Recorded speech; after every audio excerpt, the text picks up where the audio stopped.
નમસ્કાર મિત્રો, હું છું પાર્થિવ. સ્વાગત છે તમારું આજના એક નવા જ વિડીયોમાં. આજે આપણે વાત કરવાના છીએ 51 શક્તિપીઠોમાંનું એક મુખ્ય શક્તિપીઠ એટલે કે અંબાજી વિશે. અંબાજી મંદિર ઉત્તર ગુજરાતના બનાસકાંઠા જિલ્લાના દાંતા તાલુકામાં આવેલા અંબાજી શહેરમાં આવેલું છે. અરવલ્લીની સુંદર ટેકરીઓ અંબાજી નગરને ઘેરી લે છે અને અંબાજી શિખરોની લાઇનમાં વસેલું હોવાનું કહેવાય છે. અંબાજી કેવી રીતે આવવું? જો તમે પ્લેન દ્વારા અંબાજી આવવા માંગો છો તો સૌથી નજીક સરદાર વલ્લભભાઈ પટેલ ઇન્ટરનેશનલ એરપોર્ટ છે, જે અંબાજીથી 180 કિલોમીટર દૂર છે. જો તમે ટ્રેન દ્વારા આવો છો તો અંબાજી ગુજરાત અને રાજસ્થાન બંનેની લોકલ ટ્રેનો સાથે ખૂબ જ સારી રીતે જોડાયેલું છે. આબુ રોડ સ્ટેશન અંબાજીનું સૌથી નજીકનું રેલવે સ્ટેશન છે અને તે 20 કિલોમીટરના અંતરે આવેલું છે. જો તમે રોડ દ્વારા આવો છો તો માઉન્ટ આબુથી અંબાજીનું અંતર 50 કિલોમીટર, ઉદયપુરથી 172 કિલોમીટર, અમદાવાદથી 175 કિલોમીટર અને પાલનપુરથી 60 કિલોમીટર થાય છે. શ્રી અંબાના મંદિરને હિન્દુ ધર્મમાં શાક્ત શક્તિ સંપ્રદાય દ્વારા આદરણીય મંદિર તરીકે ગણવામાં આવે છે, જે દર વર્ષે લાખો ભક્તોને આકર્ષે છે. એવું માનવામાં આવે છે કે સતી દેવીનું હૃદય અહીં પડ્યું હતું, પરંતુ કોઈ પુરાણમાં તેનો ઉલ્લેખ નથી. શક્તિપીઠના દરજ્જાના મંદિરની ઉત્પત્તિ દક્ષયાગ અને સતીના આત્મદાહથી છે. શક્તિપીઠોની રચના ત્યારે થઈ હોવાનું માનવામાં આવે છે જ્યારે સતી દેવીના મૃતદેહના શરીરના ભાગો જુદા જુદા પ્રદેશોમાં પડ્યા હતા. જ્યારે ભગવાન શિવ તેમના મૃત્યુ પછી દુઃખમાં તેમના શવને લઈ ગયા હતા. હિન્દુ ધર્મમાં શૈવવાદી સંપ્રદાય દ્વારા આ મંદિરોને અત્યંત આદરણીય માનવામાં આવે છે. શક્તિપીઠોની માટે મોટે ભાગે તંત્ર પ્રેક્ટિશનરો દ્વારા પૂજા કરવામાં આવે છે. રસપ્રદ વાત તો એ છે કે પવિત્ર આરાસુરી અંબાજી મંદિરની અંદર દેવીની કોઈ પ્રતિમા કે છબી નથી.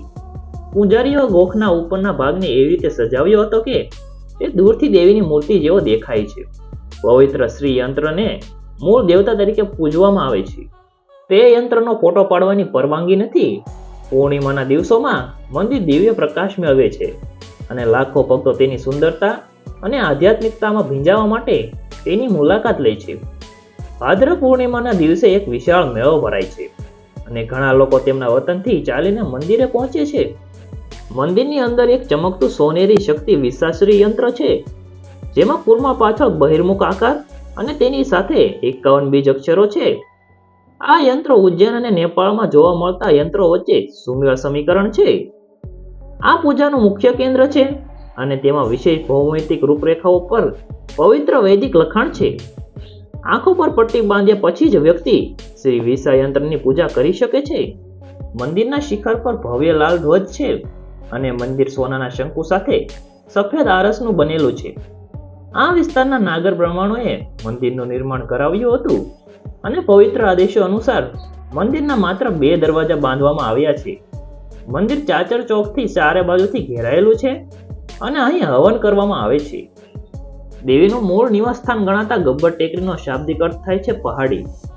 ગબ્બર અખંડ જ્યોત જે જમીનના સ્તરથી 1.5 કિલોમીટર ઉપર આવેલું છે, ચોક્કસ 999 પગથિયા માટે પ્રસિદ્ધ છે. દર વર્ષે લગભગ 30 લાખ ભક્તો ગબ્બરના દર્શન માટે આવે છે. માતાજી કા ઝૂલા કાળ ભૈરવ મંદિર છે. ગબ્બર પરિક્રમા સાથેના આકર્ષણના મુખ્ય બિંદુઓ છે. રોપવે સેવાઓ પણ 1998ના વર્ષમાં શરૂ કરવામાં આવી હતી. રોપવે માટેનું બુકિંગ ઓફિસમાંથી સરળતાથી કરી શકાય છે. ભારતીય ધર્મ ગ્રંથો અનુસાર ગબ્બર તીર્થ વૈદિક નથી. સરસ્વતીના ઉત્પત્તિના કિનારે અંબિકા જંગલમાં આરાસુરી ટેકરીઓમાં દક્ષિણ પશ્ચિમ તરફથી અરવલ્લીની જૂની ટેકરીઓ 51 શક્તિપીઠોમાંની એક છે. પૌરાણિક કથા અનુસાર મહિષાસુર રાક્ષસે ભગવાન અગ્નિદેવને પ્રસન્ન કરવા માટે તપ કર્યું હતું.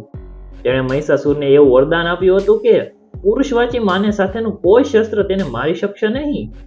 આ વરદાનની મદદથી મહિષાસુરે દેવોને હરાવીને ઇન્દ્રાસન પકડી લીધું. તેણે ઋષિઓના આશ્રમોનો નાશ કર્યો. ત્યાર પછી તેમણે ભગવાન વિષ્ણુના નિવાસસ્થાન વૈકુંઠ અને ભગવાન શિવના નિવાસસ્થાન કૈલાસ પર પોતાની દૃષ્ટિ રાખી. ભગવાન શિવે દેવોને મદદ માટે દેવી અંબાને બોલાવવા કહ્યું. આહવાન સાથે દેવીએ પ્રગટ થઈને મહિષાસુરનો વધ કર્યો. તેથી દેવીને મહિષાસુર મર્દિની તરીકે પણ ઓળખવામાં આવે છે. અન્ય પૌરાણિક કથા અનુસાર ભગવાન રામ અને લક્ષ્મણ સીતાજીની શોધમાં નીકળ્યા ત્યારે માઉન્ટ આબુના જંગલની દક્ષિણે સ્થિત શૃંગી ઋષિના આશ્રમમાં આવ્યા હતા. ઋષિએ તેમને દેવી અંબાનું આહવાન કરવાનું કહ્યું. જે ભગવાન રામ અને લક્ષ્મણે કર્યું. તેમના આહવાનથી પ્રસન્ન થઈને દેવીએ તેમને અજય નામનું તીર આપ્યું, જેનાથી ભગવાન રામે રાવણનો વધ કર્યો. એવી પણ એક દંતકથા છે કે દ્વાપર યુગના સમયગાળા દરમિયાન ભગવાન બાલકૃષ્ણના વાળ ઉતારવાની બાબરીનો પ્રસંગ પણ અહીં આ ગબ્બર ટેકરી પર ઉજવાયો હતો. તેમના પાલક માતા પિતા નંદ અને યશોદા, તેમણે દેવી અંબાજી અને ભગવાન શિવની પૂજા કરી હતી. અંબાજી દર્શન કરવા આવતા ભક્તો માટે અહીં ધર્મશાળા, હોટેલ્સ, ગેસ્ટ હાઉસ, આશ્રમ સહિત રહેવા માટેના કેટલાક સવલતો છે. અંબાજીમાં ખૂબ વિશાળ શ્રી અંબિકા ભોજનાલય આવેલી છે, જ્યાં ખૂબ સરસ જમવાની વ્યવસ્થા કરેલી છે. ગબ્બર ટેકરી પર સૌથી મોટો પૌરાણિક લાઇટ એન્ડ શો મુખ્ય આકર્ષણ છે.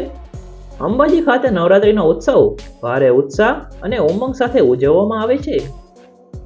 અંબાજીની નજીક ઘણા બધા જોવાલાયક સ્થળો આવેલા છે, જેમ કે સોમેશ્વર, પીછડિયા મહાદેવ, માર્બલની ખાણો, માન સરોવર, માંગલ્ય વન, કુંભલેશ્વર મહાદેવ, કુંભારિયા ડેરા, કોટેશ્વર, કામાક્ષી મંદિર, કૈલાસ હિલ સૂર્યાસ્ત અને માઉન્ટ આબુ.